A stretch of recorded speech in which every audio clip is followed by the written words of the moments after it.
Ustaz akan kongsi kepada tuan semua itu ilmu terawangan. Ilmu terawangan ni adalah satu ilmu yang mana akan membuka mata batin tuan semua. Ustaz ada 5 asma yang Ustaz akan kongsi kepada tuan semua, itu asma Allah Taala.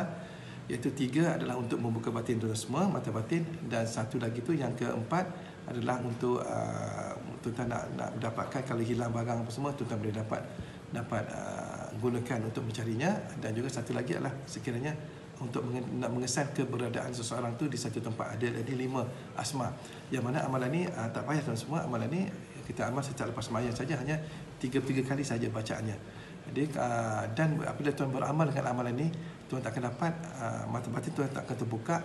Dan maksud Ustaz ni bila terbuka ni bukan nampak jin, nampak hantu, nampak pocong semua kan.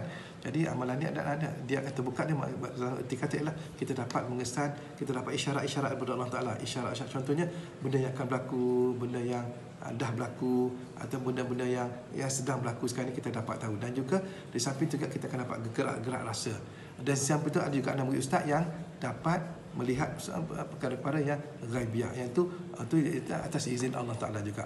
Jadi apa gejala-gejala yang tuan tak akan dapat rasa sewaktu tuan beramal? Pertama, tuan tak rasa menggigil, tuan tak rasa sejuk dingin, tuan tak rasa nak nampak lintasan dari sana dalam mata semua. Di situ tuan tak akan dapat rasa.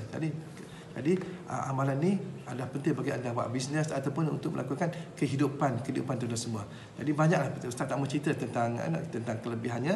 Okey, sesiapa yang amal amalan ni, insya-Allah mata batin dia akan terbuka. Insya-Allah Ustaz beristighfar insya-Allah.